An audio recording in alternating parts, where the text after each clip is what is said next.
What I'm about to share got removed from a closed Facebook group of 200,000 people, not because it was false, because it was too accurate.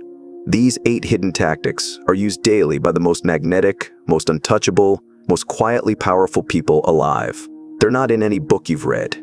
No mainstream guru will touch them, because once you know them, you can never be controlled by them again. And that terrifies the people who use them. Watch this entire video, then decide what you do with it. Today, I'm exposing all 8. Tactic 1, the void stare. Most people break eye contact too fast. They look away when it gets uncomfortable. They glance down. They blink too much. And every time they do, they hand over their power. The void stare is different. It's not an aggressive stare. It's not a domineering glare. It's something far more unnerving. It's calm, empty, unreadable. You hold eye contact just 1 second longer than feels normal. Your expression stays completely neutral. No smile, no frown, just stillness. What happens in the other person's brain is fascinating. Silence, combined with steady eye contact, triggers a deep discomfort. And humans, when uncomfortable, start talking to fill the void. They confess, they over-explain, they reveal things they never planned to reveal. Detectives use this in interrogations. Therapists use it to crack through emotional walls. High-level negotiators use it right before a deal closes. You are not staring them down. You are simply refusing to flinch. And that stillness alone tells the other person, you are not someone to be tested. Tactic 2, engineered absence. You cannot become magnetic by being everywhere. Magnetism requires mystery. Mystery requires distance. And distance has to be created on purpose. Engineered absence is the deliberate act of disappearing at the exact moment someone's interest in you peaks. Think about it. The most fascinating people in your life were never fully available. You always felt like you were getting a fraction of them. And that fraction made you want more. Here is the dark truth. Humans don't obsess over what they have. They obsess over what they almost had. When you pull back right as someone leans in, you trigger an obsession loop in their brain. They start replaying your last interaction. They wonder what you're doing. They wonder why you haven't responded. You haven't done anything dramatic. You simply became scarce. Apply this at work. Apply this in social settings. Stop being the first to text. Leave conversations at their peak, not when they die out. Disappear strategically. And watch people chase the version of you that is no longer fully there. Tactic 3, the Trojan compliment. A regular compliment makes someone feel good. A Trojan compliment makes someone feel good, and then quietly unsettled for reasons they can't identify. Here's how it works. You wrap a subtle, destabilizing suggestion inside genuine-sounding praise. You're actually way smarter than you let people see. Why do you hide that? You carry yourself so confidently for someone who's been through what you've been through. I love how you don't care what people think. Most people in your position would. On the surface, these sound like compliments, and the person accepts them as compliments. But buried inside each one is a question, a hidden implication, a seed of self-examination that grows after you've left the conversation. The most dangerous part? They'll remember you for days, because you made them feel seen and slightly uncertain at the same time. This tactic is used in high-stakes sales, political rhetoric, and by some of the most socially dominant people alive. Use it carefully. It works almost every time. Tactic 4, the identity hijack. People will defend their logic, but they will die for their identity. This is the most important sentence in this entire video. The identity hijack works by quietly reframing who someone believes they are, mid-conversation without them noticing. You're not arguing with them. You're not convincing them. You are simply showing them a new mirror and letting them step into the reflection. Here's what it sounds like in practice. Someone resists your idea. Instead of pushing harder, you say, "That's fair. Though I always thought of you as someone who makes decisions based on results, not comfort." That one sentence does something powerful. It doesn't attack their position. It attacks their self-image. Now they have 2 choices. Agree with you or prove they are not the kind of person who plays it safe. Most people will choose their identity over their original argument every single time. This is not manipulation. This is understanding the deepest driver of human behavior, the need to stay consistent with who we believe we are. Master this, and you will never need to win an argument again.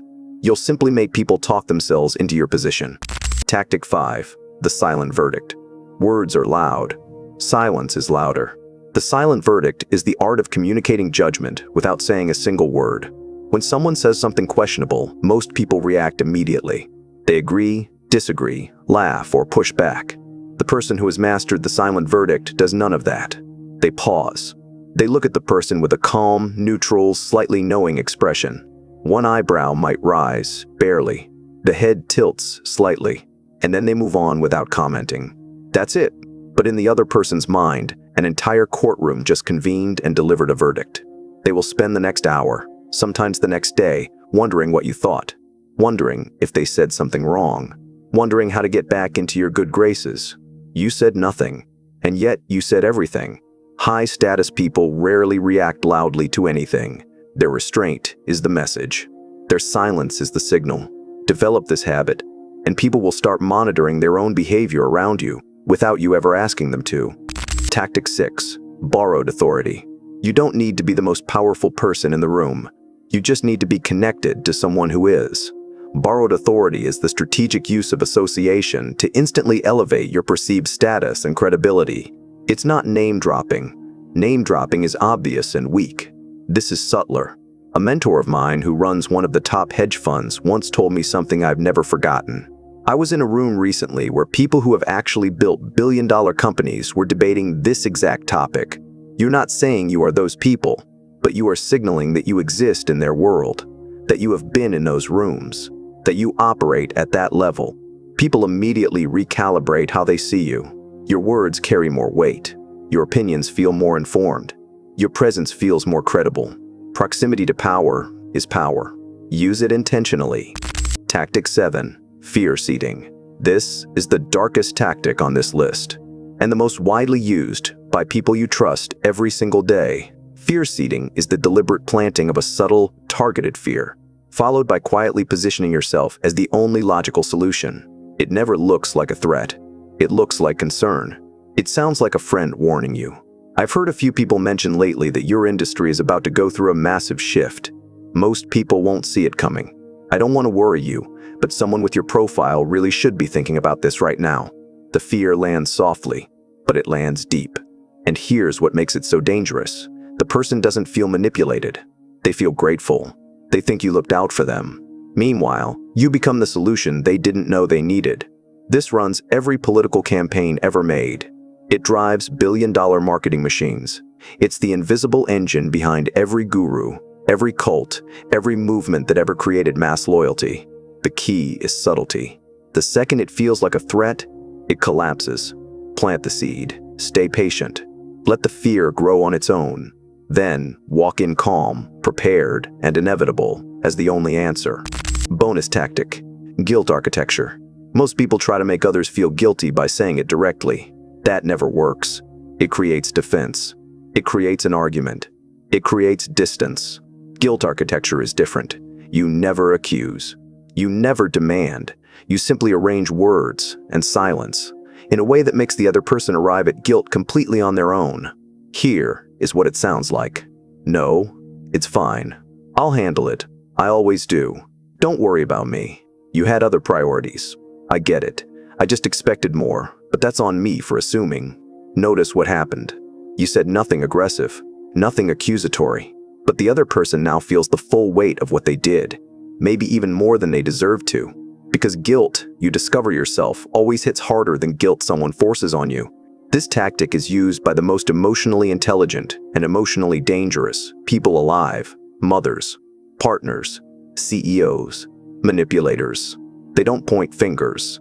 They build architecture, and they let you walk inside it all by yourself. Here's the uncomfortable truth nobody says out loud. Every person who has ever had power over you knew at least one of these tactics. Your ex, that coworker who always got promoted, that person whose approval you kept chasing. They weren't smarter. They weren't better. They just understood the game you didn't know you were playing. Now you know. The void stare, engineered absence, Trojan compliment, identity hijack, silent verdict, borrowed authority, fear seeding, 7 tactics. Now yours. Subscribe, stay sharp, and never let anyone play you again.